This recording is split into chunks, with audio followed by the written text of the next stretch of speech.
Breaking news చూస్తున్నాము. జూబ్లీహిల్స్ లో ఉప ఎన్నికల ప్రచారం హోరాహోరీగా సాగుతోంది.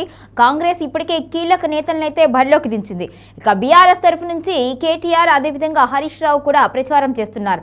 అయితే బీఆర్ఎస్ అధినేత కేసీఆర్ వస్తారు అని ప్రచారం జోరుగా జరుగుతుంది. మరి ఈ ఉప ఎన్నికల ప్రచారానికి కేసీఆర్ వస్తారా రాదే అనే అంశంపై పూర్తి సమాచారాన్ని మా ప్రతినిధి రాము అందిస్తారు. రాము, చెప్పండి, కేసీఆర్ ప్రచారానికి వస్తారా? రాజకీయ శ్రేణులైతేనేమో ఎట్టి పరిస్థితుల్లో రారు అంటున్నారు. మరి నిజంగా కేసీఆర్కి ఎన్నికల భయం ఉందా? అసలు వస్తారా రారా?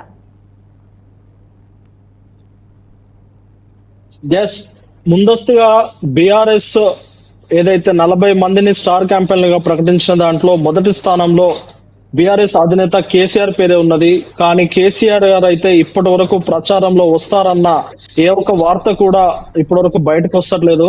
ముఖ్యంగా జూబ్లీహిల్స్ పరిధిలో ఇంకా కొద్ది రోజుల్లోనే, దాదాపు ఇంకా 5 రోజుల్లోనే పోలింగ్ డేట్ కూడా దగ్గర పడుతుండడంతో జూబ్లీహిల్స్ లో ముఖ్యంగా 3 ప్రధాన పార్టీలు బీఆర్ఎస్, బీజేపీ, కాంగ్రెస్ వేగవంతమైన ప్రచారాన్ని అయితే నిర్వహిస్తా ఉన్నాయి.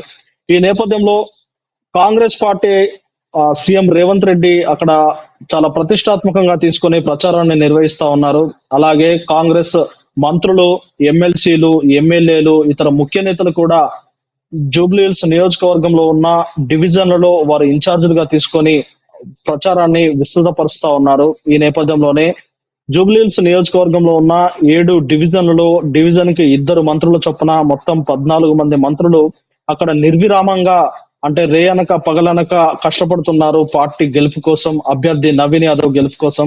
అదే విధంగా ఇతర స్టార్ క్యాంపెయినర్లను కూడా కాంగ్రెస్ పార్టీ తమ ప్రచారంలో భాగంగా ఉపయోగించుకుంటుంది. ఈ నేపథ్యంలోనే ఎమ్మెల్సీ అజరుద్దీన్ కు మంత్రి పదవిని కూడా కట్టబెట్టారు. ముస్లిం ఓటు బ్యాంకును కాపాడుకోవడం కోసం, ముస్లిం ఓటు బ్యాంకును ఆకర్షించడం కోసం.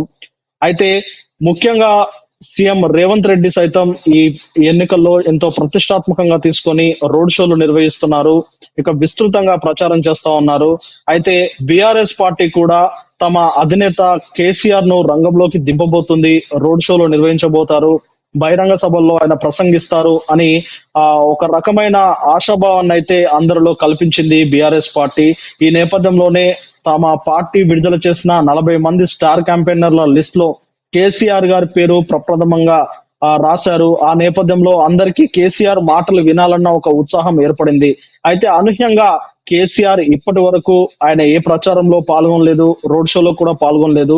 అయితే దీని వెనుక 2 కారణాలు ఉండొచ్చు అని నిపుణులు సైతం భావిస్తా ఉన్నారు. ఒకటి, ఆయన వ్యూహాత్మకంగానే ప్రచారానికి దూరం ఉంటున్నారు అనేది ఒక కోణం అయితే, ఇంకోటి తన ఆరోగ్య దృష్ట్యా, అంటే తన ఏదైనా తన ఆరోగ్య పరిస్థితుల దృష్ట్యా తనను దూరం ఉంటున్నారా అన్న 2 కోణాలు కనిపించాయి. అయితే ఇటీవల మాజీ మంత్రి, సిద్దిపేట ఎమ్మెల్యే హరీష్ రావు గారి తండ్రి మరణించినప్పుడు అక్కడ కేసీఆర్ గారు కనిపించారు. అక్కడ ఆయన ఆరోగ్యం, అంటే ఆరోగ్యపరంగా ఎలాంటి ఇబ్బందులు లేవు అనేది అక్కడ స్పష్టమవుతుంది. దీంతో ఆయన వ్యూహాత్మకంగానే జూబ్లీహిల్స్ నియోజకవర్గంలో ప్రచారానికి దూరం ఉంటున్నారు అనేది అయితే ఇప్పుడు తెర మీదకి వచ్చింది. అయితే ఆ వ్యూహం ఏంటి? మరి కేసీఆర్ ప్రచారానికి వస్తే ఆ ప్లస్సే అవుతుంది కదా, ఏంటి మరి దీని వెనకాలన్న కేసీఆర్ వ్యూహం ఏంటి అనేది కూడా ఇప్పుడు నిపుణులు ఆలోచిస్తా ఉన్నారు. అయితే ఇక్కడ 2 కోణాలు కనిపిస్తా ఉన్నాయి. ఒకటి, ముఖ్యంగా రేవంత్ రెడ్డి ముఖ్యమంత్రి అయిన తర్వాత ఫస్ట్ ఆఫ్ ఆల్ కేసీఆర్ ఆ విషయాన్ని జీర్ణించుకోలేదు.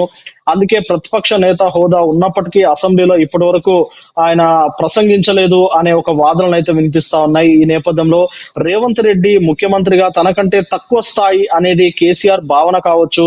అందువలనే రేవంత్ రెడ్డి ఆ ప్రతిష్టాత్మకంగా తీసుకున్న జూబ్లీహిల్స్ నియోజకవర్గంలో రేవంత్ రెడ్డితో సహా కేసీఆర్ సైతం ప్రచారం ముమ్మరం చేస్తే, అంటే ప్రచారాలు చేస్తే ఇంకా రేవంత్ రెడ్డికి ఈక్వల్ గా కేసీఆర్ ని భావిస్తారు అనేది అందరూ భావిస్తారు అనేది ఆయన ఊహ. కాబట్టి ఈ నేపథ్యంలోనే ఆయన ఈ ప్రచారానికి దూరంగా ఉంటూ కేటీఆర్ ను, హరీష్ రావులను మాత్రమే ఈ ప్రచారానికి నిర్వహించేలా వారికి ప్రోద్బలం కలిగిస్తున్నారు. అలాగే దిశానిర్దేశం చేస్తున్నారు, వ్యూహాలు రచిస్తున్నారు అనేది ఒక కోణం కనిపిస్తా ఉన్నది.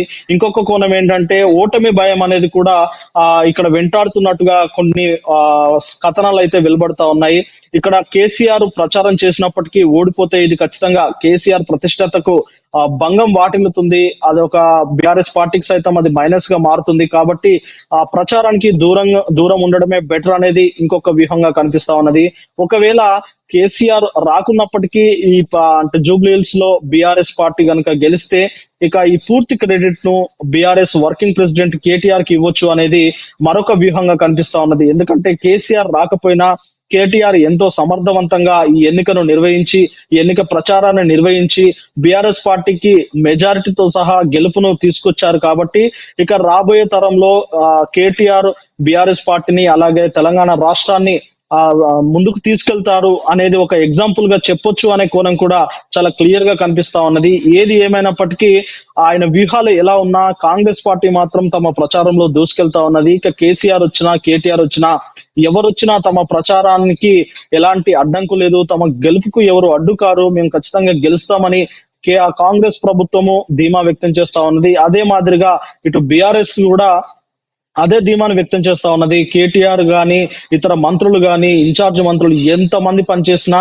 కేసీఆర్ ఈ ఎన్నికకు అవసరం లేదు, మేము సరిపోతాము, కేసీఆర్ లాంటి నాయకుడు వీరితో అసలు అంటే కేసీఆర్ కి వీళ్ళు సమౌజ్యులు కారు, మేమే ఇక్కడ కొట్లాడతాము, మేమే ఖచ్చితంగా గెలిచి చూపిస్తాము, మేము సరిపోతాము అన్న ధోరణిలో ఇటు కేటీఆర్ హరీష్ రావు సైతం ప్రచారాలు విస్తృతం చేస్తున్నట్టు తెలుస్తా ఉన్నది. మొత్తం మీద నవంబర్ 11న జూబ్లీ హిల్స్ ఉప ఎన్నిక పోలింగ్ నిర్వహించబడుతుంది. 14న ఫలితాలు వెలువడతాయి. మరి చూడాలి ఈ ఎన్నికల ఫలితాలు ఎలా ఉండబోతాయి, కేసీఆర్ రాని ప్రభావం బీఆర్ఎస్ పైన ఏమైనా పడుతుందా లేదా అనేది రానున్న రోజుల్లో తెలియాల్సింది గౌరీ. Thank you Ramu.